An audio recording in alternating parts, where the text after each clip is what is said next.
du VAR. Les arbitres sont Jérémy Pignard, vous allez peut-être le reconnaître, en tout cas il est au premier plan. Le deuxième c'est Gaël Angoula au deuxième plan. Voilà leur dialogue au moment de la 12e minute. Regardez, savourez.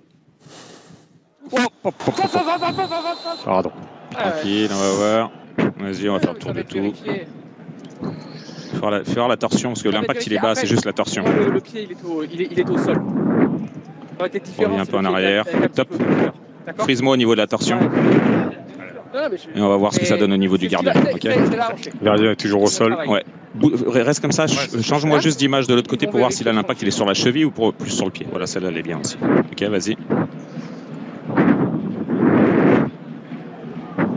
Okay.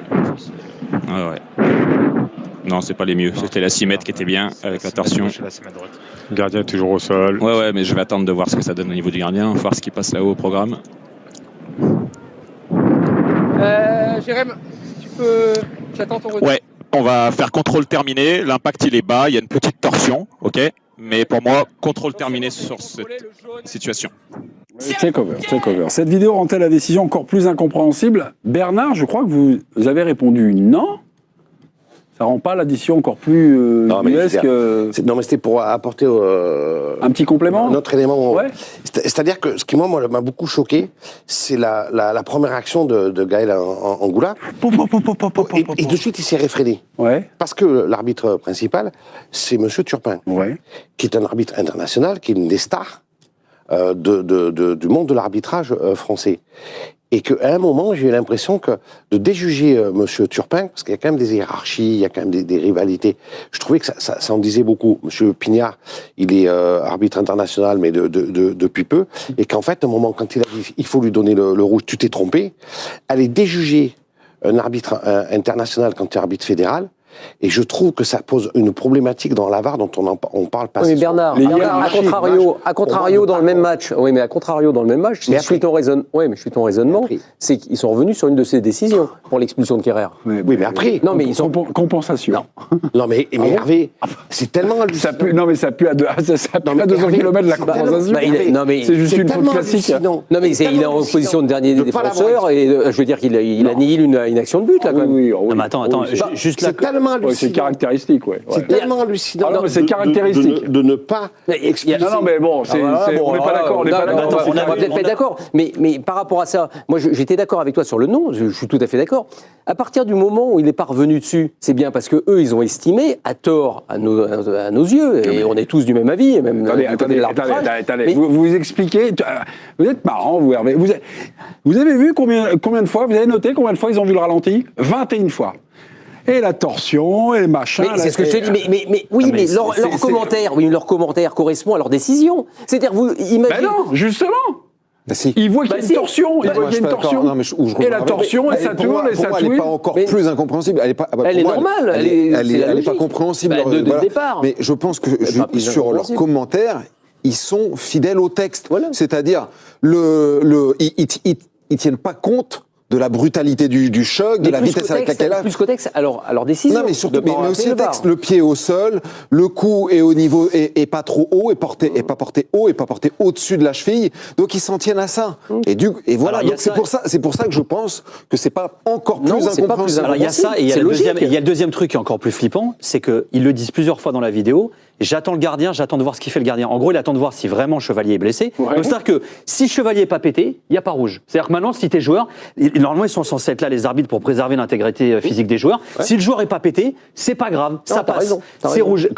Alors, il y avait le précédent Frappard, c'est haut, ça glisse. Mais là, pour leur image, ça glisse. Et juste une chose, parce que Angoula, la réaction qu'il a au départ, Angoula, il sait ce que c'est que d'être footballeur. Ça a été son métier pendant des années. On rappelle, il connaît les tacles aussi, c'est sévère. Il sait ce que c'est. Lui sait ce que c'est que les tacles. Lui, il le voit direct. Il comprend, il capte tout de suite. Mais alors pourquoi il dit pas? Je sais pas si c'est ce que tu dis ou c'est parce qu'il veut pas influencer les autres en mode. Ok. C'est son rôle. Pardon. Non, mais c'est son rôle, d'accord, mais lui c'est en mode attendez, il sait qu'il est filmé, machin. Attendez. Turpin, avec l'expérience qu'il a fait. Excuse-moi un moment, bon, on va partir du débat.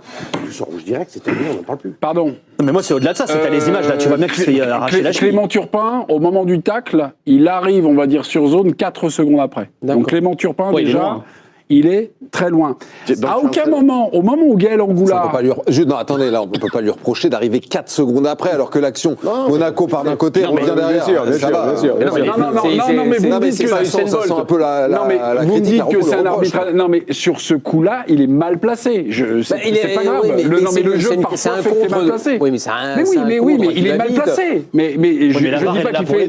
Mais c'est exactement ça, c'est pour ça qu'on est pour le VAR. Je dis pas que c'est une faute de Turpin, je dis que parfois... Enfin, de dire il a mis 4 secondes pour arriver sur l'action de jeu. Non, mais il voit pas l'action, il est très loin. Donc l'intérêt de la VAR, c'est de l'appeler.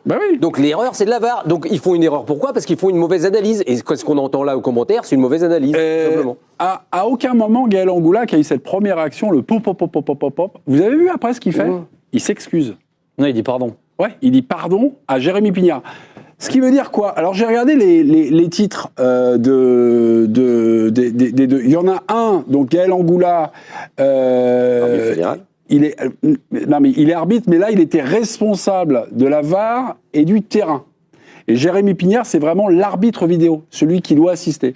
Ça veut dire, moi, ce que je comprends là dans cette scène-là, en tout cas, il y a une hiérarchie. Ouais. Les gars sont en silo, tu fais le truc et tout ça. Et si éventuellement Jérémy se trompe, le copain qui est aussi arbitre, qui a une sensibilité, n'intervient pas. Non, mais c'est surtout Jérémy. Ça dépend là. Non, mais là, oui, mais il a le droit de lui demander aussi. Il a aussi le droit de lui demander. C'est-à-dire qu'à un moment, le mec, il est à côté de lui, il voit l'image, il voit sa réaction. Il a le droit. Moi, c'est ça que je trouve ouf. C'est qu'il n'y a pas un moment où il dit qu'est-ce que t'en penses, toi? Est-ce qu'on n'appellerait pas le... Oui, je suis d'accord avec toi là-dessus. Non, mais c'est le niveau de Singo la dernière fois. C'est ouf, en fait. C'est le niveau de Singo. Dans mes droits, si les mecs ne parlent pas. Non, mais ça, il est balafré. Donc c'est à peu près de ce niveau-là. Mais à côté de ça, la VAR peut être bien utilisée, comme ce soir, pour le hors-jeu de l'Atlético. Ah oui, là t'es binaire. Mais ça, c'est des faits objectifs. Oui, c'est objectif. Il y a un point commun, vous avez fait référence tout à l'heure à Stéphanie Frappart, cette saison Rennes-Noël, donc 17e minute, il y a une semelle horrible d'Anthony Rowe sur Calis Mera. Il y a un point commun, moi, entre ce que j'ai vu, le document de Stéphanie Frappart, et puis là, de Jérémy Pignard, c'est l'expertise qui est complètement... c'est géométrique. Vous nous l'avez dit, le pied arrive, on va dire, à peu près collé au sol, donc... Mais il est où le bon sens? Il est où juste l'idée, à chaque fois qu'on a des arbitres, c'était la règle numéro 1 de l'arbitre, c'est l'intégrité physique. Mais là c'est des erreurs. Là, qu'est-ce qu'on peut dire? C'est des erreurs. Non, là, quand je vois, j'essaye de faire un parallèle, il serait temps pour moi que le football fasse, enfin vous allez sûrement hurler, mais une expulsion temporaire. Parce que non, moi, entre le rouge et un jaune... Et là, tu sors le carton violet, j'en sais rien au foot. Le type 10 minutes, un quart d'heure dehors. Dans certains districts, ça arrive.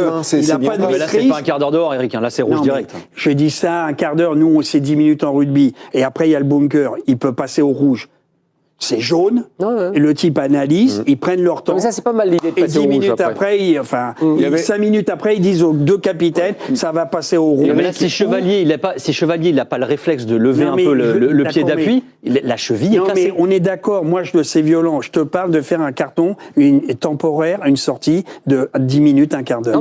Sur les compétitions de jeunes, il y a eu quelque chose qui a été testé. Les U17 et les mondiaux, c'est le challenge activé par le challenge. Il va y avoir un recours à la vidéo et on va aboutir à la même conclusion. Non, pas nécessairement. Non, le challenge, c'est très clairement, c'est Clément Turpin, je vous demande d'aller voir les images. Et là, on passe plus par la VAR. Là, vous me calez le truc et vous prenez vos décisions. Et dans l'absolu, s'il y avait eu un doute de la part de Jérémy Pignard, il aurait fait venir Turpin. Oui, bien sûr, mais il le dit lui-même, pour lui, il n'y a pas de doute. Mais moi, je trouve que l'idée d'Éric est bonne. C'est pas mon idée, celle que tu soumets aujourd'hui, elle est bonne et elle est mise en place dans certains districts. Et avec des bienfaits, et c'est dommage que ce soit pas élargi. C'est pédagogique, ça calme le joueur. Quand tu formes les jeunes joueurs, ils acceptent cette sanction. Et bon, voilà, c'est juste pour essayer de trouver un... Mais le jaune-rouge, c'est vachement intéressant, je trouve. Alors, au rugby, il y a un rouge, un orangé, qui fait que le joueur sort 20 minutes. Il n'a plus le droit de rentrer.